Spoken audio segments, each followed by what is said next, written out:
Oi, gente, tem muita coisa interessante para falar sobre essa nova pesquisa da XP e PESP.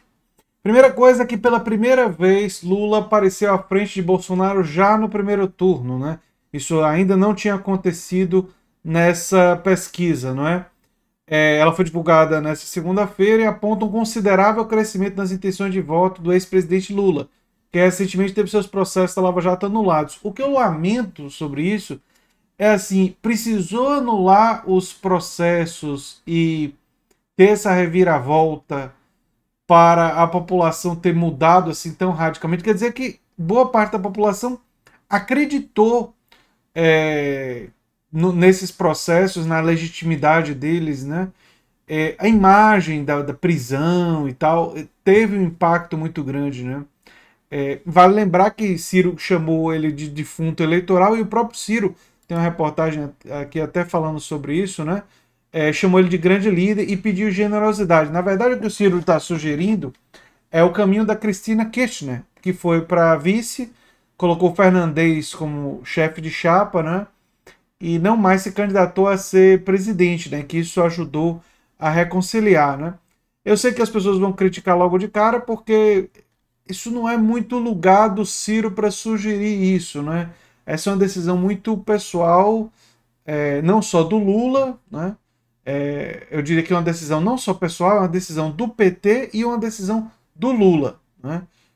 Se ele vai se candidatar ou não, né? E não cabe outra pessoa estar opinando. Agora eu entendo o raciocínio do Ciro.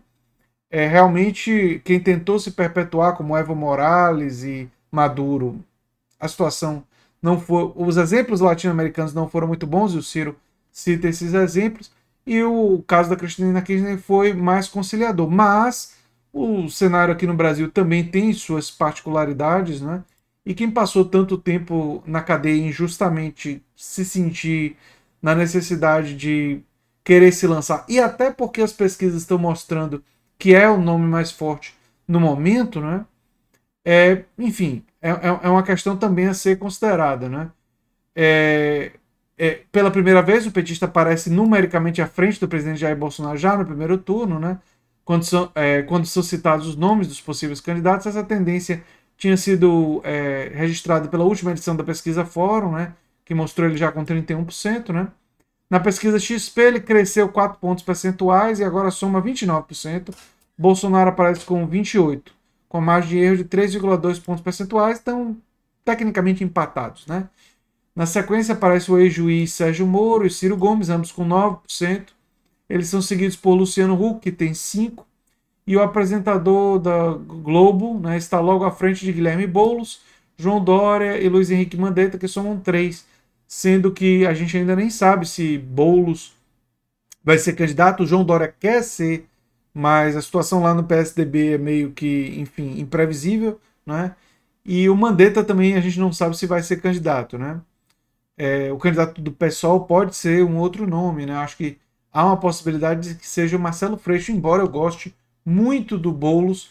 O pessoal que acompanha o canal sabe disso, né? Eu tenho uma admiração muito grande. Acho, inclusive, que a avaliação do Boulos sobre o cenário político e sobre o que a esquerda deveria fazer é, em geral, a melhor análise.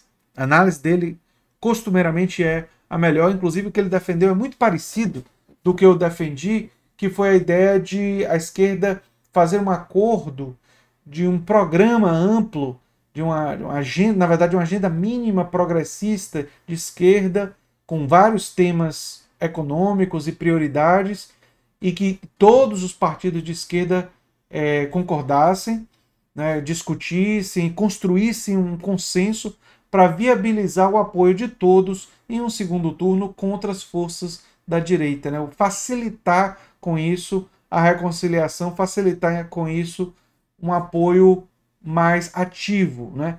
Para que as disputas da militância, a gente vê muito aqui no canal, né? Ciristas e petistas brigando, se ofendendo, né? A gente viu no canal do Clayson, no canal do Carlito Neto, o historiador, é muito comum essa agressividade.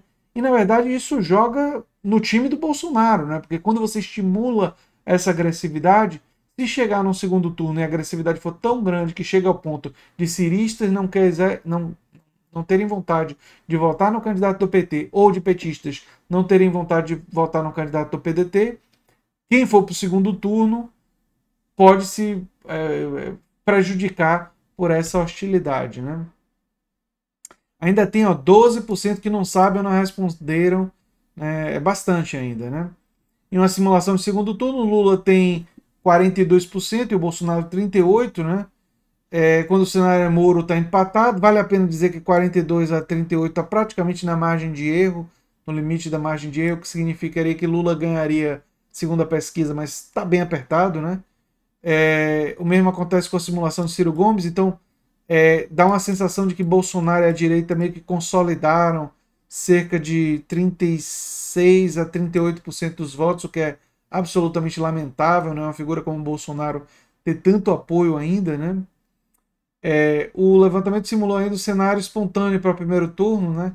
Quando os nomes não são citados.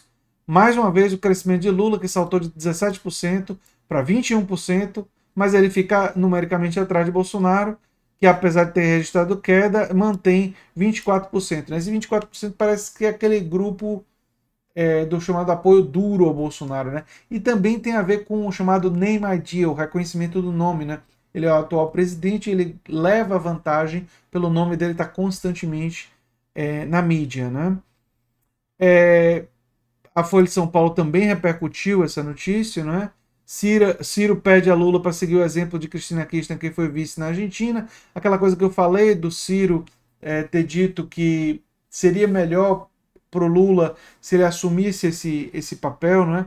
Eu, na verdade, acho que esse momento ideal para o PT talvez não ter tido uma candidatura era justamente em 2018, né? O PT já vinha de um longo tempo de desgaste, né?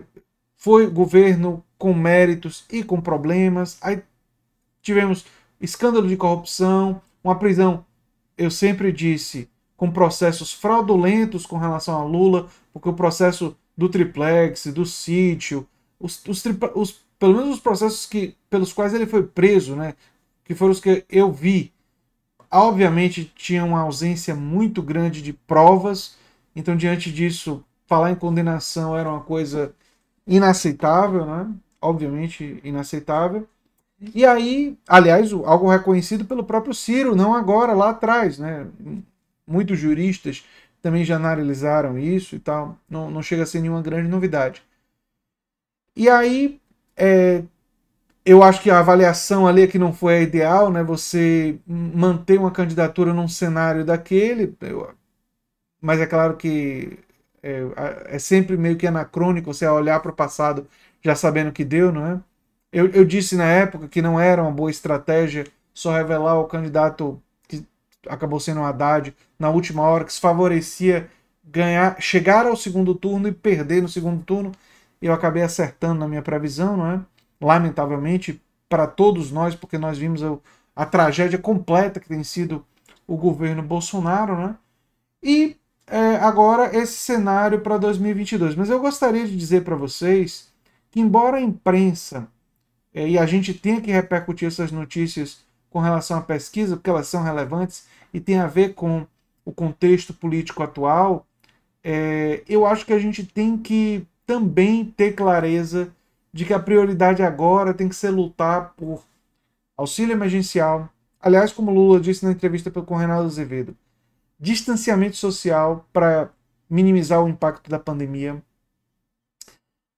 e uma aceleração do processo de vacinação, porque nós estamos vivendo uma tragédia de nível realmente mundial. Só para vocês terem uma ideia do tamanho da tragédia, os dois cientistas norte-americanos que trabalham na NASA, que eu tive a honra de entrevistar aqui no canal A Nova Máquina do Tempo, ambos que trabalharam com Carl Sagan, um dos maiores e mais importantes educadores da ciência do século XX, Clark Chapman e Alan Harris, as entrevistas estão na seção de diálogos, eles chegaram a mandar e-mails para mim, preocupados com a situação do Brasil e querendo saber como é que eu estava e como é que eu estou lidando com essa situação, não é? São dois cientistas. O Clark Chapman venceu a medalha Sagan, né? uma pessoa realmente extraordinária. O Alan Harris tem uma pesquisa incrível na NASA sobre monitoramento de asteroides que podem bater na Terra. E ele parecia muito mais preocupado com o caráter apocalíptico da gestão Bolsonaro, porque está aqui, está produzindo danos terríveis, do que com asteroides que podem bater na Terra, porque ele me disse já que a chance de um asteroide bater na Terra é um asteroide perigoso, pelo menos por enquanto, não é muito grande, mas o Bolsonaro está fazendo estragos, é uma realidade que até ele, lá nos Estados Unidos, está absolutamente preocupado enfim, atento a essa questão. Mostra como pessoas espalhadas pelo mundo têm olhado para o Brasil e têm visto a situação aqui como uma situação de calamidade pública. E é por isso que, embora eu vá abordar questões da eleição de 2022, porque eu acho que a gente tem um canal de política, a gente não pode deixar de abordar isso, eu gostaria de enfatizar com vocês que nós temos muita luta para fazer nas redes sociais, que são os espaços que a gente pode utilizar, já que a gente não pode, em momento de terrível de pandemia, ocupar as ruas. A gente tem muita luta a fazer, a gente tem que se mobilizar dentro das redes. E por isso que eu peço que você compartilhe o vídeo, compartilhe o canal, tente convencer outras pessoas a se engajar com esse espaço, utilizar esse espaço, porque ele é um espaço muito importante de luta e de mostrar para as pessoas um outro lado, né? Mostrar outros argumentos. Não é? Isso é muito importante. Eu sou André Teixeira Jacobina, você está na Nova Máquina do Tempo e a gente se vê em breve em um novo vídeo. Tchau, tchau, gente, e até lá.